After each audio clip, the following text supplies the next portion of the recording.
Hey guys, welcome back to the target Sarkari Naukri channel. मैं हूं शाद अली। आज हमारी भूगोल यानी ज्योग्राफी की क्लास है और पहला ही टॉपिक हम भारत के इंट्रोडक्शन के बारे में या भारत के परिचय के रूप में पढ़ेंगे।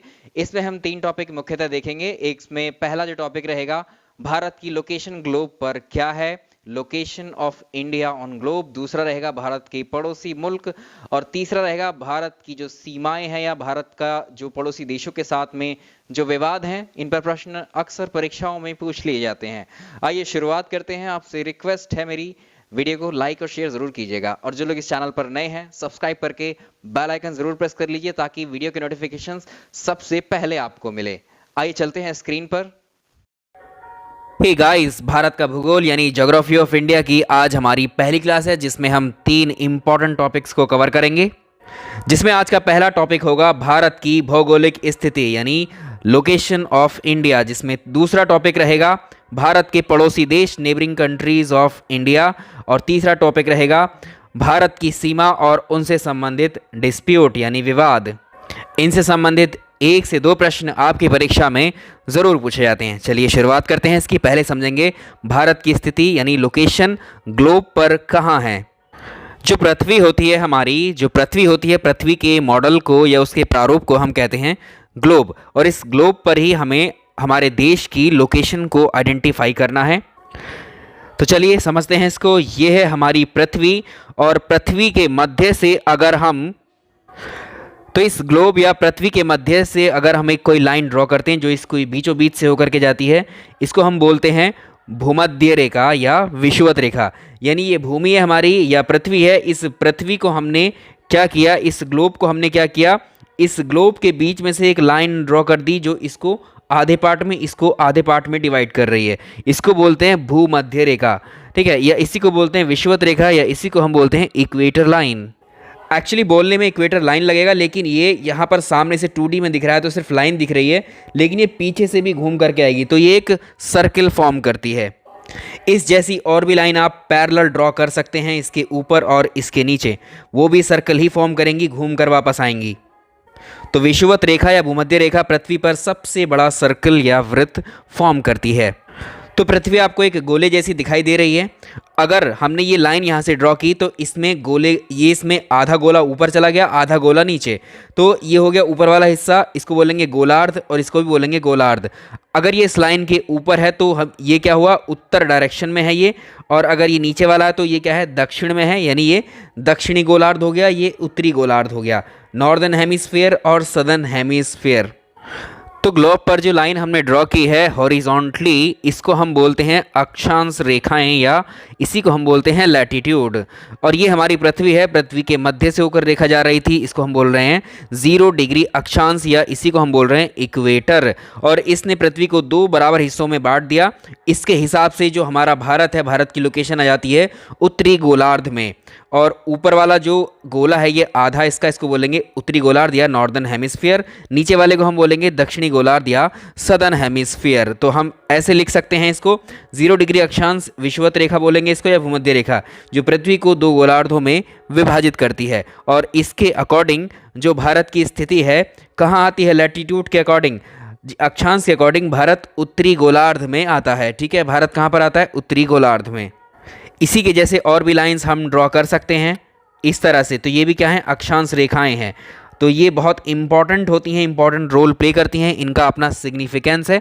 ऐसे ही एक रेखा यहाँ से गुजरती है 23.5 डिग्री की, 23.5 डिग्री उत्तरी अक्षांश रेखा गुजरती है, भारत के लगभग बीचों बीच से गुजरती है। देखिए 0 डिग्री के ऊपर जितने भी ये लाइंस हम ड्रॉ करेंगे, जितने भी अक्षांश होंगे, इनके साथ हम एन लिखेंगे क्योंकि ये नॉर्दर्न हेमिस्फीयर में है। इसके नीचे वाले जितने भी हम अक्षांशों को ड्रॉ करेंगे उनके साथ एस लिखेंगे, यानी ये सदर्न हेमिस्फीयर में है। ग्लोब पर हमने अभी देखा कि भारत कहाँ पर है, ग्लोब पर हमने अभी देखा कि भारत कहाँ पर है, उत्तरी गोलार्ध में है। अब इसी ग्लोब पर हम क्या करेंगे, एक लाइन उत्तर से दक्षिण की तरफ लाती हुई ड्रॉ करेंगे। तो जब ये लाइन हम यहाँ पे ड्रॉ करेंगे, उत्तर से दक्षिण को मिलाने वाली जो लाइन है, इसको बोलेंगे 0 डिग्री देशांतर या सिंपली आप बोलेंगे इसको देशांतर, या इसी का नाम होता है ग्रीनविच मध्याह्न रेखा, ग्रीनविच मीन टाइम, GMT इसको बोलते हैं हम।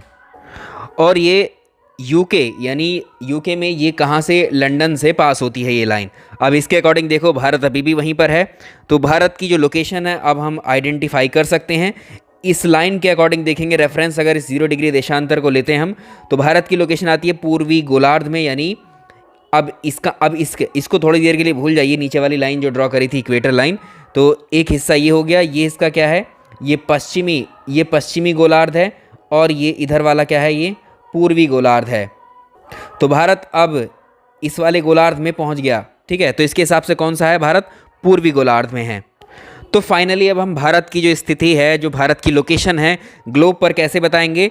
भारत की स्थिति ग्लोब पर, या भारत की जो लोकेशन है वो उत्तरी पूर्वी गोलार्ध में है, यानी इसको ऐसे बोलेंगे नॉर्थ ईस्टर्न हेमीस्फीयर में है, ये नॉर्थ ईस्टर्न हेमीस्फीयर में है।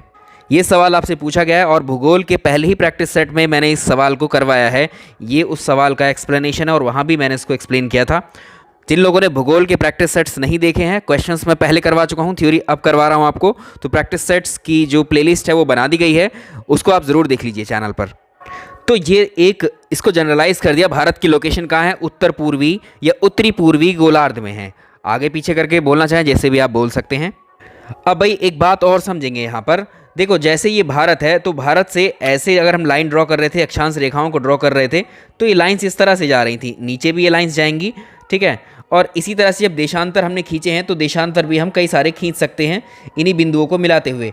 तो जाहिर है कि भारत से कुछ देशांतर भी गुजर रहे होंगे, और भारत से क्या गुजर रहे होंगे, कुछ अक्षांश भी गुजर रहे होंगे। अगर हम देखें, एक अक्षांश ऐसा होगा भारत के दक्षिणतम बिंदु, इसको हम कहेंगे कन्याकुमारी से भी गुजर रहा होगा, और यहाँ पर लद्दाख में सबसे ऊपरी बिंदु से भी गुजर रहा होगा। तो इसको पता लगाएंगे ये कौन सा अक्षांश है। और यहाँ पर सबसे नीचे 0 डिग्री था, हमें पता था 0 डिग्री के बाद ऊपर में देखेंगे 1 डिग्री पे, 2 पे है, 3 पे है, कौन से डिग्री पर है। ऐसे ही अगर हम देशांतर को देखें, तो देशांतर भी भारत के सबसे बाहरी बिंदुओं को छू रहे होंगे, और इसके इस तरह से यहाँ से ये बाहरी बिंदुओं को छूते हुए गुजर रहे होंगे। तो ये जो लोकेशन है, ये 4, भारत का पूर्वी बिंदु, भारत का सबसे पश्चिमी बिंदु, भारत का सबसे पूर्वी बिंदु, भारत का सबसे दक्षिणी बिंदु, भारत का सबसे उत्तरी बिंदु, यहाँ से होकर कौन कौन से लॉन्गिट्यूड, कौन कौन से लैटिट्यूड गुजर रहे होंगे, इस पर कई बार प्रश्न आपकी परीक्षाओं में पूछे जाते हैं। आइए इन्हीं को देखते हैं कौन से हैं ये रहा हमारे भारत का मैप। अब इस पर समझते हैं। अभी हमने कुछ लाइंस ड्रॉ की थी जो भारत के सबसे ऊपरी बिंदु से होकर के इस तरह से गुजर रही थी। ये था कोई लैटिट्यूड होगा, ऐसे ही नीचे से जा रही होगी, और अगर हमने यहाँ से देख रहे तो ये देशांतर गुजर रहे थे भारत के आखिरी बिंदुओं से होकर के, ठीक है। तो ये एक देशांतर है, ये एक देशांतर है, ये क्या है, एक अक्षांश है, और नीचे वाला क्या है, इस तरह से जो जाएगा वो भी अक्षांश है। इनके अब मान देखेंगे, एक्चुअल वैल्यूज़ क्या होती हैं इनकी। सबसे पहले देखेंगे उत्तर में देखो यहाँ पर ये लद्दाख है, UT Ladakh union territory. Bharat में जो सबसे ऊपर है ये है लद्दाख यूनियन टेरिटरी है ये, और इसका सबसे ऊपरी बिंदु जो है वो है इंदिरा कॉल कहाँ पर है, लद्दाख में है, और यहीं से 37 डिग्री 6 मिनट का नॉर्थ लैटिट्यूड होकर के गुजरता है। तो ये सवाल पूछा जाता है कभी कभी, चारों दिशाओं का भारत में ये वाले पॉइंट्स को दे देता है, ऑप्शंस में पूछ लेता है आपसे। तो इंदिरा कॉल क्या है, भारत का सबसे उत्तरतम बिंदु है ये। इंदिरा कॉल कहाँ पड़ता है, लद्दाख में, किस पॉइंट पर है, 37 डिग्री 6 मिनट नॉर्थ लैटिट्यूड में है, उत्तरी गोलार्ध में है। ठीक इसी तरह से अगर हम देखें, यहाँ से देखें, ये क्या है, ये भारत में यहाँ पर क्या है, अरुणाचल प्रदेश है। अरुणाचल प्रदेश के अंतिम बिंदु से जो देशांतर गुजरता है वो है 97 डिग्री 25 मिनट का पूर्वी देशांतर। और ये पॉइंट कौन सा है, इस पॉइंट को हम किस नाम से जानते हैं, ये है किबीथू नाम का ये पॉइंट है, ये अरुणाचल में है, और यहीं से होकर 97 डिग्री 25 मिनट पूर्वी देशांतर गुजरता है। आप कहेंगे यहाँ तो EN लगा रहे हैं और यहाँ E लगा रहे हैं। हमने बताया था जो ये जो होते हैं आपको वर्टिकल लाइंस जो होती हैं इस तरह से खींचते हैं, ऊपर से नीचे, उत्तर से दक्षिण, ये हमारे कहलाते हैं देशांतर या लॉन्गिट्यूड। और ये लॉन्गिट्यूड में या तो E लगता है उसके साथ में, लॉन्गिट्यूड के साथ में, या W लगता है, यानी या ईस्ट में होगा ये या वेस्ट में होगा, ठीक है। और जो N होते हैं वो दक्षिण में होता है, या आप N जो होता है वो उत्तर में होता है, और S जो होता है वो दक्षिण के लिए होता है। ऐसे ही अब देखो एक और पॉइंट हम देखेंगे यहाँ पर। यहाँ देखिए, यहाँ गुजरात का जो सबसे, अगर आप देखें अब इस पॉइंट को ऐसे कहेंगे, भारत का सबसे उत्तरतम बिंदु northern most point of India Indira call है, लद्दाख है, जहाँ से 37 डिग्री 6 मिनट का जो उत्तरी अक्षांश गुजरता है। और भारत का पश्चिमी बिंदु, सॉरी ये पूर्वी है, भारत का सबसे पूर्वी बिंदु अरुणाचल प्रदेश में है, जिसे हम किबिथु के नाम से जानते हैं, और यहाँ से 97 डिग्री 25 मिनट का पूर्वी देशांतर होकर के गुजरता है। और अगर हम इसे कहें भारत का सबसे पश्चिमी बिंदु, जो कि कहाँ पर है, गुजरात में है, जिसे हम गौर माता के नाम से जानते हैं। और इस भारत के पश्चिमी बिंदु से जो 68 डिग्री 7 मिनट का पूर्वी देशांतर गुजरता है। आप कहेंगे यहाँ भी पूर्वी देशांतर, यहाँ भी पूर्वी देशांतर। पिछले वाले मैप पर मैंने आपको छोटे से ग्लोब पर आपको समझाया है। यहाँ पर जो ये अब यहाँ देखेंगे भारत की लोकेशन है यहाँ पर, तो यहाँ पर क्या है, ये वाला ईस्टर्न है, इस वाली 0 डिग्री जो देशांतर था, इसके इधर जितने भी देशांतर पड़ेंगे आपको ऐसे ऐसे, इनके सबके साथ ई लगेगा, ठीक है। और यहाँ पर इस लाइन के बाद अगर भारत की स्थिति होती तो तब यहाँ पर डब्लू आता, तब पश्चिम आता।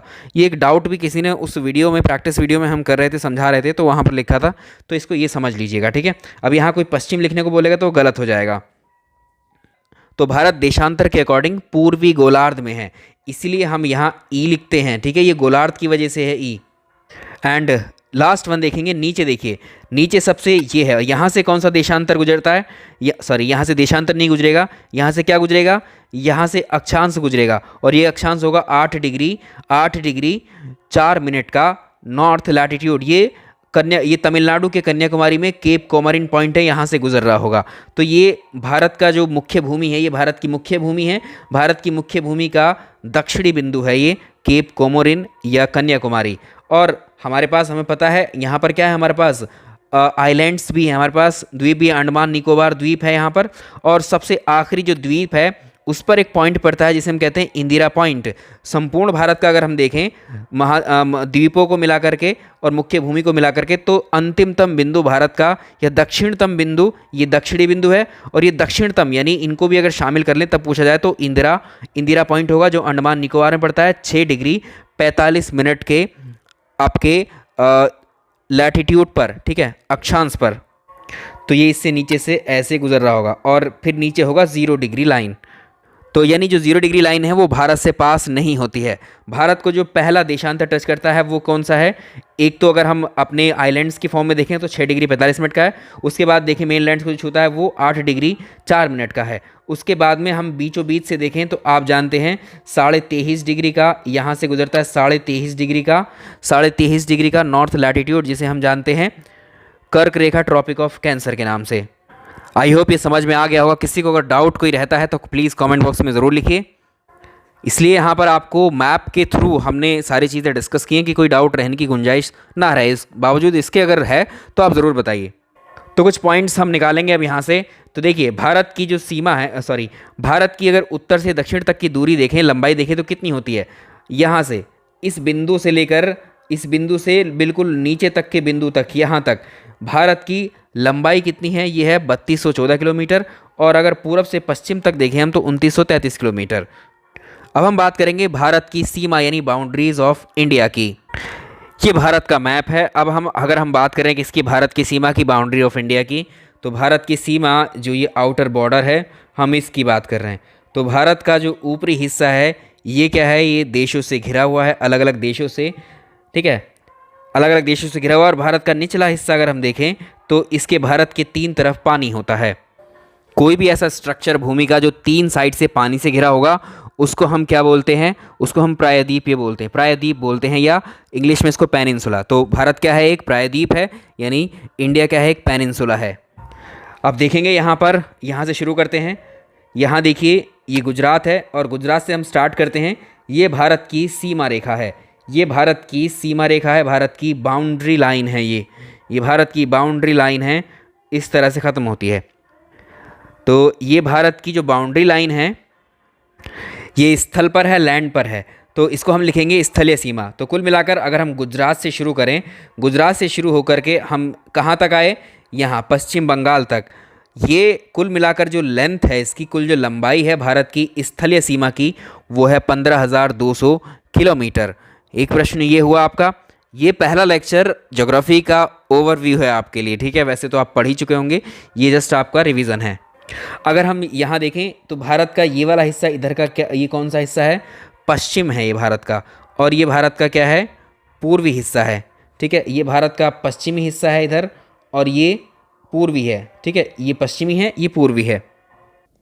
तो भारत के पश्चिम में कौन कौन से देश हैं? पाकिस्तान है, अफगानिस्तान। भारत के पड़ोसी देशों में पश्चिम में कौन है? पाकिस्तान, अफगानिस्तान। भारत के पूर्व में कौन कौन है? चीन है, नेपाल है, भूटान है, म्यांमार है। अगर हम इस लाइन के रेस्पेक्ट में देख रहे हैं तो चलो बात कर लेते हैं अब भारत की उस सीमा की जो समंदर में बनती है।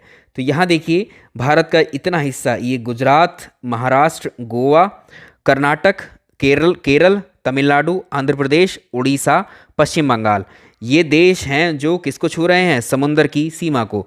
तो भारत की समुद्री सीमा कितनी है? ये है 7516.6 किलोमीटर। ठीक है, तो यानी अगर आप देखो, कंपैरिजन करोगे दोनों का, भारत की स्थलीय सीमा और जलीय सीमा में कौन अधिक है? स्थल वाली सीमा अधिक है। ये इसकी लगभग आधी कह सकते हैं आप, या इसको कह सकते हैं स्थलीय सीमा को, ये जलीय सीमा की या समुद्री सीमा की दुगनी है। ठीक है, वो 15,200 किलोमीटर है और ये 7,500 किलोमीटर है लगभग। इन पॉइंट्स को यहाँ पर हम मेंशन कर सकते हैं। तो भारत क्या है? एक पेनिनसुला है। तो इसमें भारत की जो जलीय सीमा है, ये क्या है? वाटर बाउंड्री कितनी है? 7,516 किलोमीटर, और भारत की स्थलीय सीमा 15,200 किलोमीटर। इस मैप के अकॉर्डिंग अब हम देखेंगे, ये जो जैसे पाकिस्तान की बाउंड्री यहाँ टच हो रही है भारत से या भारत के राज्यों से, ऐसे ही यहाँ पर चीन से टच हो रही है, ऐसे ही नेपाल से टच हो रही है, ऐसे ही भूटान से, बांग्लादेश से, म्यांमार से। अब हम देखेंगे भारत की सीमा कौन से देशों से सबसे ज़्यादा टच हो रही है, मतलब ये सीमा रेखा अगर हम देखें, कौन से देश से ज़्यादा बाउंड्री शेयर करता है भारत, किससे कम करता है। बिल्कुल, एक फैक्ट आपसे पूछा जाता है कि भारत की जो अपने पड़ोसी देशों के साथ जो सीमाएं हैं, उसमें भारत अपने 7 पड़ोसी देशों के साथ सीमा साझा करता है। ठीक है, श्रीलंका के साथ में डायरेक्टली कांटेक्ट में नहीं है लैंड भारत का, किसके साथ? श्रीलंका के। अब ये डिस्कस करेंगे तो फिर कैसे कनेक्टेड है। तो देखिए, पहला अगर हम देखें भारत और बांग्लादेश की जो बाउंड्री है, भारत और बांग्लादेश की जो सीमा है उसकी लंबाई है 4,096 किलोमीटर। ये सबसे ज़्यादा लंबी है। ठीक है, भारत अगर किसी देश के साथ सबसे ज़्यादा अपना बॉर्डर शेयर करता है तो वो है बांग्लादेश। पहला प्रश्न यहाँ से यही बनता है। दूसरे नंबर पर आता है चाइना। तो भारत जो है चीन के साथ जो अपनी सीमा रेखा साझा करता है वो है 3,488 किलोमीटर। और एक बात और याद रखिएगा, भारत और चीन के मध्य जो सीमा रेखा है उसको हम नाम देते हैं क्या? मैकमोहन रेखा बोलते हैं। ठीक है, उसके बाद नंबर आता है, तीसरे नंबर पर आता है भारत और पाकिस्तान के बॉर्डर का।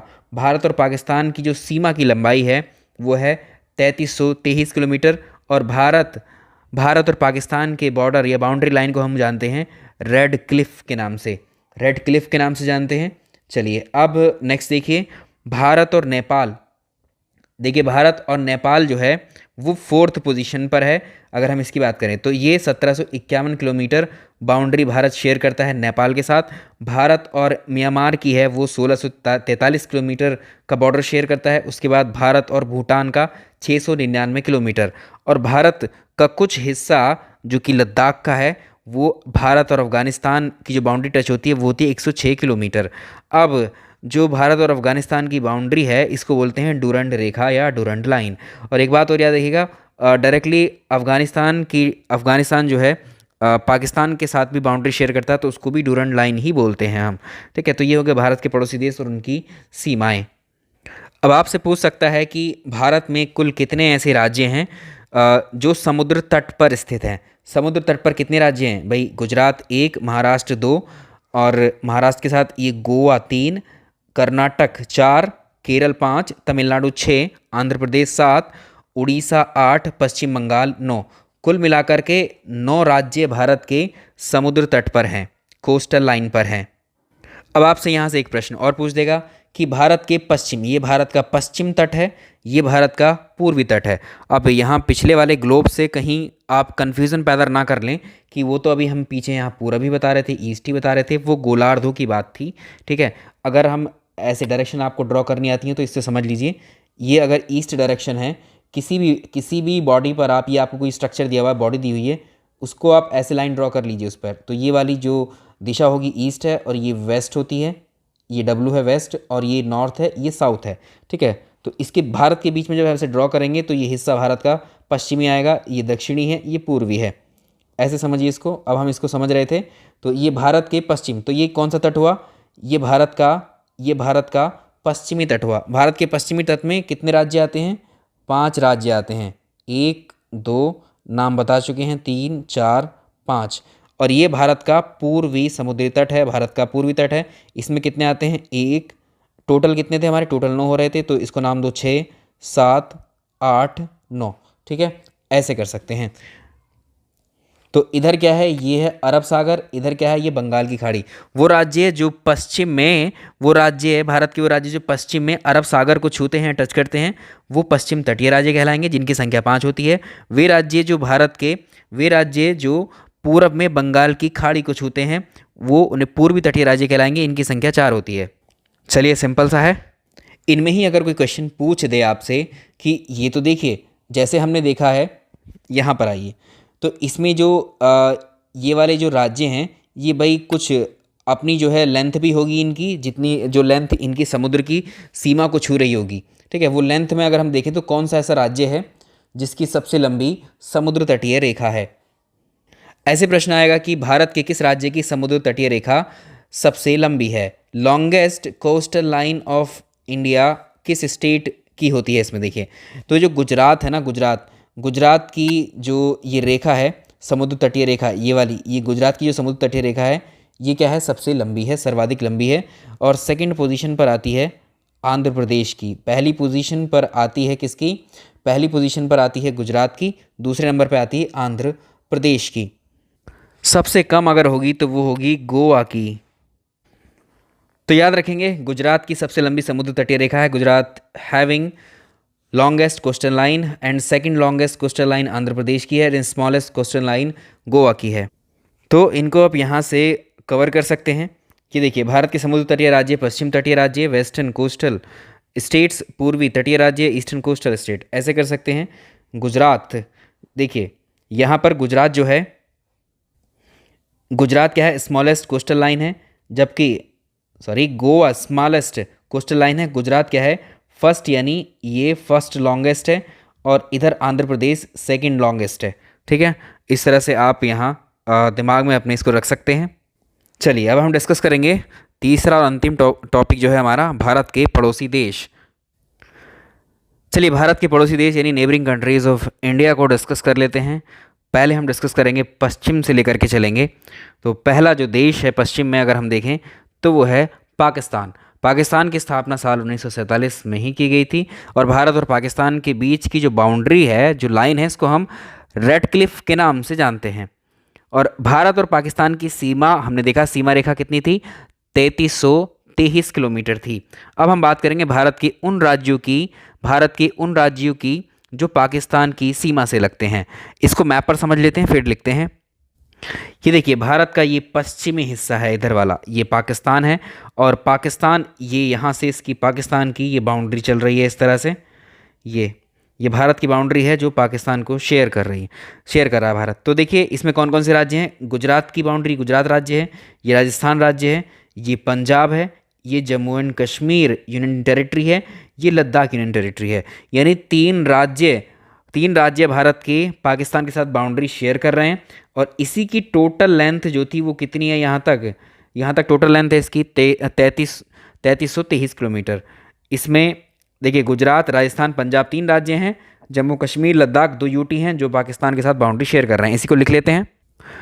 तो भारत के वो राज्य जो पाकिस्तान की सीमा से लगते हैं या बाउंड्री शेयर करते हैं, राजस्थान हमने देखा, पंजाब देखा, गुजरात देखा, ये 3 तो हुए राज्य, और उसके बाद जम्मू कश्मीर देखा और लद्दाख देखा, ये दोनों यूटी, ये सब टच करते हैं पाकिस्तान की बाउंड्री को। अब हम बात करेंगे भारत पाकिस्तान के विवाद के बारे में।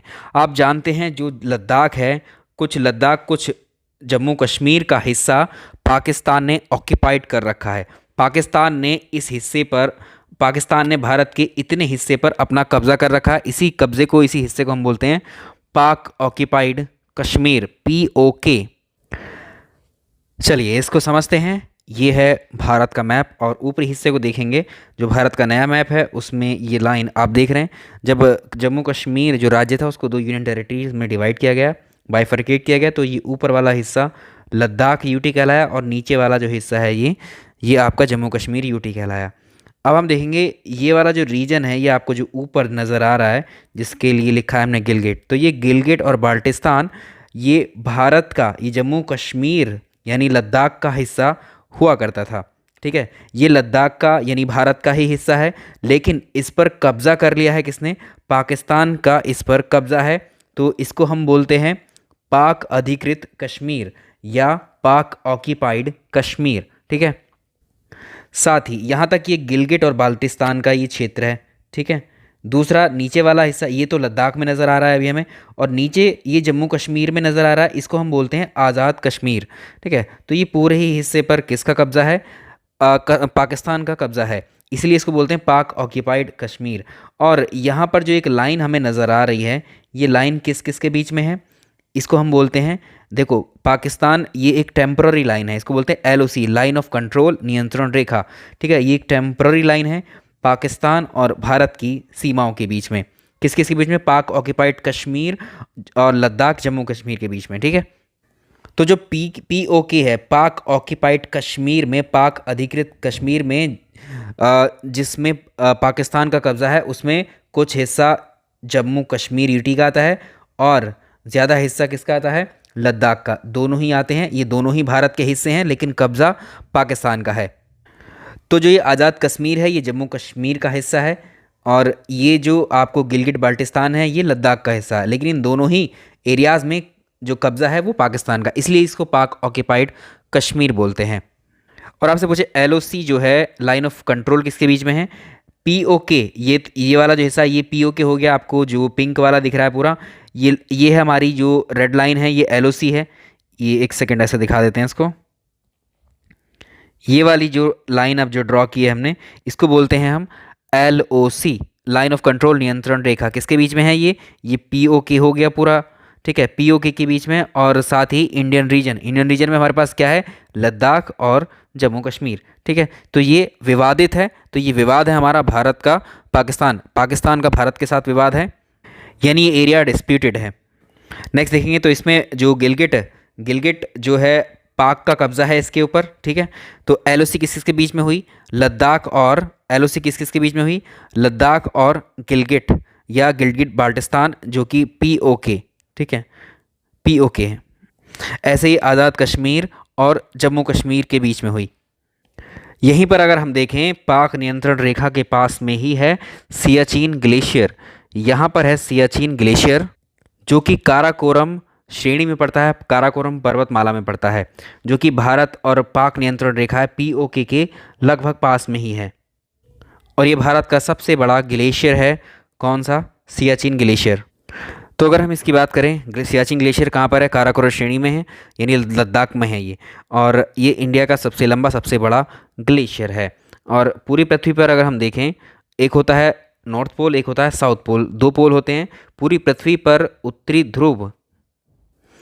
ध्रुव जो है पृथ्वी का, नॉर्थ पोल, वहाँ पर भी बर्फ़ ही बर्फ़ मिलेगी आपको। दक्षिणी ध्रुव जो है वहाँ पर भी बर्फ़, यानी अंटार्कटिका है वहाँ पर। तो इस तरह से अगर हम देखें, तीसरा सबसे इम्पॉर्टेंट जगह जहाँ पर इस तरह से बर्फ़ दिखता है वो है सियाचिन ग्लेशियर। तो सियाचिन ग्लेशियर को इसी वजह से पृथ्वी का तीसरा ध्रुव या थर्ड पोल ऑफ अर्थ भी कहा जाता है। पाकिस्तान इस पर भी अपने अधिकार का दावा करता है। कई बार पाकिस्तान के द्वारा कोशिश भी की गई थी घुसपैठ करने की इस ग्लेशियर पर। इस तरह से भारत ने क्या किया था, एक ऑपरेशन चलाया था, ऑपरेशन मेघदूत। तो जितने भी पाकिस्तानी घुसपैठिए थे उन सबको वापस खदेड़ दिया गया था यहाँ से। अगला विवाद भारत पाकिस्तान में क्या है? Sir creek. ये भारत पाकिस्तान के बीच में एक जल से भरा हुआ एक नैरो और डीप वाटर एरिया है। ठीक है, जो कि ओशिनिक करंट के थ्रू बना हुआ है। तो इसमें जो है सलाइन वाटर पाया जाता है। तो इसमें याद रखिएगा, पाकिस्तान का कौन सा हिस्सा? सिंध, और गुजरात का जो कच्छ वाला हिस्सा है उसके बीच में जो दलदली क्षेत्र या पानी वाला हिस्सा है संकरा, इसी को बोलते हैं सर क्रीक हम। तो सिंध और गुजरात के बीच में 96 किलोमीटर लंबी पानी की विवादित पट्टी को हम बोलते हैं। इसको मैप पर देखें, इसको मैप पर आप देख सकते हैं, ये है सर क्रीक, ये गुजरात है। ठीक है, ये पाकिस्तान है, और ये यहाँ नैरो वाटर चैनल या नैरो वाटर एरिया को ही बोलते हैं हम सरकरी, जो पाकिस्तान और भारत के बीच है। भारत के पड़ोसी मुल्कों में हम देखेंगे दूसरा देश चाइना। तो पहले देखेंगे भारत के वो राज्य जो चीन के साथ अपनी बाउंड्री शेयर करते हैं। तो मैप पर ही आ जाओ, ये रहा मैप, ठीक है। अब हम चाइना वाला हिस्सा देखेंगे। ये लद्दाख है, ये हिमाचल प्रदेश है, उत्तराखंड है, ये उत्तर प्रदेश है, ये नेपाल है, ठीक है, ये नेपाल है, यहाँ सिक्किम है, अरुणाचल प्रदेश है, और यहाँ पर ये क्या है, भूटान है। तो भारत के कितने राज्य हैं? दो। देखो, एक तो लद्दाख, हिमाचल, उत्तराखंड, सिक्किम, ये बाउंड्री शेयर करते हैं। लद्दाख, हिमाचल, उत्तराखंड, सिक्किम, अरुणाचल प्रदेश ये चीन के साथ बाउंड्री शेयर करते हैं। ये पूरा जितना भी आपको यहाँ ऐसे ये ब्लैंक वाला एरिया है, ये सब चीन का एरिया है। ऐसे ही इस हिस्से को अगर हम देखें, लद्दाख के इस वाले एरिया को, इस पर कब्जा किया हुआ है चाइना ने, ठीक है। इस पर कब्जा किया हुआ है चाइना ने, जैसे पाकिस्तान ने इस वाले एरिया पर कब्जा किया था। तो इस एरिया को बोलते हैं हम अक्साई चीन, जो किसके अधिकार में है? चाइना के कंट्रोल में है।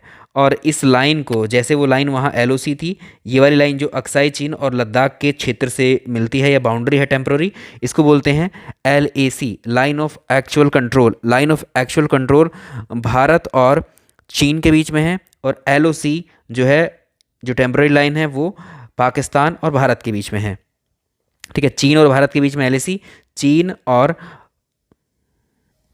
फिर से एक बार रिपीट कर देते हैं। भारत और चीन के बीच में जो लाइन है, बाउंड्री टेम्पररी लाइन, वो है एलएसी।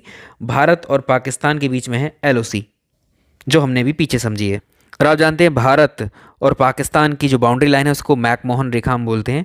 ये शिमला समझौते के आधार पर खींची गई थी, जो कि भारत एक्चुअल में जो खींची गई थी वास्तविकता में वो भारत और तिब्बत के बीच में खींची गई थी, ठीक है। लेकिन बाद में तिब्बत पर भी जो है किसका अधिकार हो गया था? तिब्बत पहले सेपरेट था चीन से, लेकिन चीन ने जो है तिब्बत पर भी कब्जा कर लिया, तो इसलिए मैकमोहन लाइन अब भारत और चीन के बीच कही जाती है। तो 1962 में अक्साई चीन पर कब्जा किया गया था चीन के द्वारा। अक्साई चीन और लद्दाख के बीच की रेखा को हम क्या बोलते हैं?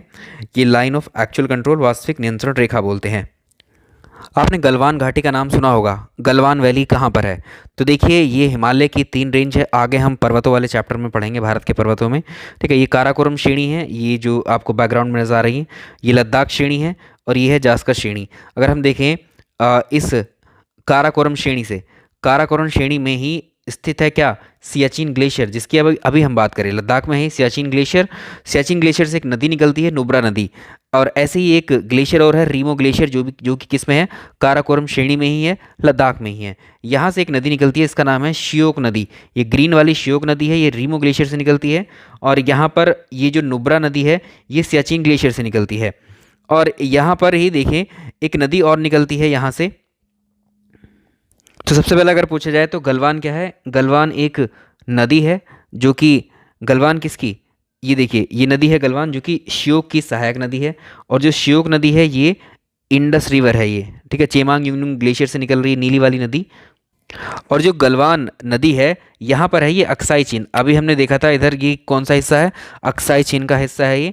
अक्साई चीन से ही निकलती है हमारी कौन सी नदी? गलवान नदी। और जो गलवान नदी का एरिया है काराकोरम में, इसी को हम बोलते हैं गलवान घाटी। ये गलवान नदी ज्वाइन कर लेती है श्योक रिवर को, और श्योक रिवर का पानी मिलकर के ये श्योक रिवर आगे जा कर के ये इसको ज्वाइन कर लेती है इंडस नदी को। तो यहाँ से देख सकते हैं गलवान घाटी क्या है? अक्साई चीन और भारत में है ये, ठीक है। गलवान घाटी अक्साई चीन और भारत का हिस्सा है। प्लस गलवान नदी क्या है? ये श्योक नदी की सहायक नदी है। श्योक नदी सिंधु नदी की सहायक नदी है। एक लेक और आपने सुनी होगी, इस लेक का नाम है पैगोंग झील या पैगोंग सो लेक। तो भारत और चीन की सीमा पर बनी हुई है। ये अक्साई चीन वाला हिस्सा है। तो ये कुछ हिस्सा लद्दाख में है इसका, कुछ अक्साई चीन में है, और बाकी इसका हिस्सा जो है चाइना में है, पैंगोंग झील का। तो लद्दाख में 45 किलोमीटर, 8 किलोमीटर अक्साई चीन में है, 82 किलोमीटर ये चीन में है। कुल मिलाकर 135 किलोमीटर लंबी ये झील है। तो ये भी याद रखेंगे। अब हम अगले देश की बात करते हैं। नेपाल क्या है? लैंडलॉक्ड कंट्री है, चारों ओर से जो है भूमि से ही घिरा हुआ है ये। तो नेपाल की सीमा को जो भारत के राज्य छूते हैं कौन कौन से हैं? उत्तराखंड, उत्तर प्रदेश, बिहार, पश्चिम बंगाल और सिक्किम। इंपॉर्टेंट है, याद रखिएगा। तो नेपाल का ज़्यादातर जो हिस्सा है उसका उत्तरी भाग वो पर्वत है, ठीक है, वहाँ ज़्यादा माउंटेन्स हैं, और आप जानते हैं हाइट से ही निकलती हैं नदियाँ। तो यहाँ से बहुत सारी नदियाँ, जिसमें कोसी नदी, गंडक नदी, कर्मनाशा, सरी नदी या काली नदी कह लीजिए, ये नदियाँ नेपाल से निकलती हैं। नेपाल से निकल कर भारत में प्रवेश करती हैं। और इसमें जो कोसी नदी है वो बिहार में फ्लो होती है, और कोसी नदी को बिहार का शोक कहा जाता है। बहुत बाढ़ तबाही मचाती है ये आकर के बिहार में। बांग्लादेश पर कुछ देख सकते हैं, पड़ोसी देश हैं इसलिए हम डिस्कस कर रहे हैं यहाँ पर इनको। स्थापना 1971 में हुई थी। तो बांग्लादेश भारत के साथ सबसे लंबी सीमा बनाता है। असम, बांग्लादेश, मेघालय, त्रिपुरा, मिजोरम ये बांग्लादेश के साथ में बाउंड्री शेयर करते हैं, आपको मैप पर देखा होगा। आइए भूटान की बात कर लेते हैं। भूटान से नदी निकलती है एक मानस नदी, ठीक है। और भारत के वे राज्य जो भूटान से सीमा बनाते हैं, सिक्किम, पश्चिम बंगाल, असम, अरुणाचल, इनको ज़रूर याद रख लीजिएगा, ये प्रश्न ज़रूर पूछे जाते हैं। सबसे इंपॉर्टेंट अभी इनमें ये तो सारी चीज़ें इंपॉर्टेंट है, ये वाली पॉइंट जो हम डिस्कस कर रहे हैं ये भी इंपॉर्टेंट है। इसको समझते हैं। भारत और श्रीलंका, भारत और श्रीलंका जो अलग हैं, एक इनके लैंड जुड़े हुए नहीं हैं। भारत की बाउंड्री और श्रीलंका की बाउंड्री टच नहीं होती है। एक पाक जल संधि है, पाक स्ट्रेट है, जिसके माध्यम से ये भारत और श्रीलंका अलग अलग हैं, ठीक है। अब इसमें देखो यहाँ पर क्या है, बंगाल की खाड़ी है। बंगाल खाड़ी के बाद क्या है, कौन सी है, पाक जल संधि है। उसके बाद मन्नार की खाड़ी है। ये नॉर्थ टू साउथ आएंगे तो ऐसे दिखेगा।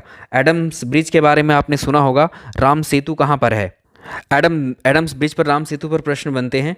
देखिए ये हमारी जो है एक्चुअली इंट्रोडक्शन क्लास है, तो इसमें भारत और उसके पड़ोसी देश, भारत की सीमा बाउंड्री, इसमें जैसे जैसे टॉपिक होगा वैसे ही जानकारी आपको मिलती है उसमें, ठीक है। तो ये भारत का निचला हिस्सा है, दक्षिणी हिस्सा है। तो यहाँ पर अगर हम देखें, पम्बन आइलैंड को पूछता है। पम्बन आइलैंड कहाँ पर है? भारत और श्रीलंका के बीच में एक आइलैंड है। ये वाली जो चीज़ आपको दिख रही है, ये चीज़ जो आपको दिख रही है, ये आइलैंड है, ठीक है। इसको बोलते हैं पम्बन आइलैंड, पम्बन द्वीप। द्वीप क्या होता है? ऐसा कोई पृथ्वी का लैंड जो चारों ओर से पानी से घिरा हो, वो क्या होगा? आइलैंड होगा। तो ये पम्बन आइलैंड है, भारत और श्रीलंका के बीच में स्थित है। लेकिन भारत का ये क्या है? ये भारत का हिस्सा है, श्रीलंका का नहीं है। पम्बन आइलैंड हमारा हिस्सा है। और इस पम्बन आइलैंड को ही हम क्या बोलते हैं? रामेश्वरम, ठीक है। इसी को हम बोलते हैं रामेश्वरम। यहाँ नोट कर लेंगे इसको। तो पम्बन आइलैंड जो है हमारा, ठीक है, पम्बन आइलैंड को भारत से जोड़ा गया। ये वाला पॉइंट भारत का क्या है? रामनाथपुरम, ठीक है। यहाँ पॉइंट है रामनाथपुरम। पम्बन आइलैंड को जोड़ा गया है किसके थ्रू? एक ब्रिज के थ्रू, रेलवे ब्रिज के थ्रू, ठीक है, जिसे हम पम्बन ब्रिज कहते हैं। और ये 2 किलोमीटर लंबा है, ठीक है, ये पम्बन ब्रिज। तो किसी से कनेक्ट करता है पम्बन ब्रिज? ये एक तो रामनाथपुरम को, और किसको? पम्बन ब्रिज को, सॉरी पम्बन आइलैंड को। इस पम्बन आइलैंड का जो आखिरी हिस्सा है, जो अंतिम बिंदु है, इसको बोलते हैं धनुषकोडी। धनुषकोडी इधर है श्रीलंका, और श्रीलंका का जो स्टार्टिंग पॉइंट है इसको बोलते हैं तलाई मन्नार। तो ऐसा है, राम सेतु जो बना है वो किसी से बीच में बना है? ये तलाई मन्नार और धनुषकोडी के बीच में। यहाँ ऐसा स्ट्रक्चर सा नज़र आता है जैसे ये पुल हो, ये ब्रिज हो, ठीक है, जो प्रकृति में बना हो। और हिंदू धर्म के अनुसार श्री राम के द्वारा यहाँ पर पत्थरों का एक पुल बनवाकर तैयार किया गया था, ठीक है, श्रीलंका जाने के लिए। और ये दिखता भी है ऐसे ही।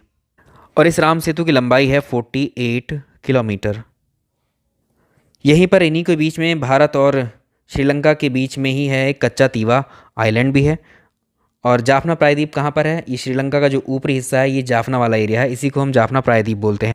तो कुछ पॉइंट्स लिख सकते हैं। पम्बन द्वीप का आखिरी बिंदु है धनुषकोडी, श्रीलंका का शुरुआती बिंदु है तलाई मन्नार। राम सेतु क्या है? भारत के धनुषकोडी और श्रीलंका के तलाई मन्नार के बीच में स्थित है। अब देखिए म्यांमार को देखते हैं। म्यांमार का पुराना नाम बर्मा है, और जो म्यांमार को बनाया गया था, बर्मा को भारत शासन अधिनियम के अनुसार भारत से अलग किया गया था, बर्मा को तब क्रिएट किया गया था। भारत और म्यांमार की जो सीमा है उस पर ज़्यादातर पहाड़ियाँ ही हैं। तो अरुणाचल प्रदेश, नागालैंड, मणिपुर, मिजोरम ये स्टेट टच करती हैं भारत की स्टेट किसको? म्यांमार को। और ये हमारी अपनी पहाड़ियाँ हैं, ठीक है, जो पहाड़ी एक तरीके से बाउंड्री बना रही है म्यांमार के साथ हमारी, ठीक है। अरुणाचल प्रदेश में पटकाई ब्रूम पहाड़ी हैं जो कि म्यांमार के कुछ हिस्से के साथ में बाउंड्री शेयर करती हैं। इस तरह से ये बाउंड्री बनाती हैं। तो ये हो गया हमारा आज का ज्योग्राफी का पहला लेक्चर। पसंद आया तो लाइक एंड शेयर ज़रूर करिएगा इसको। चलिए मिलते हैं इसके अगले लेक्चर में या अगली क्लास में। Thank you so much. तो बाकी क्लासेस भी अब 3 क्लासेस हो जाएंगी, आज हमारी 2 क्लासेस हो गई हैं। Thank you.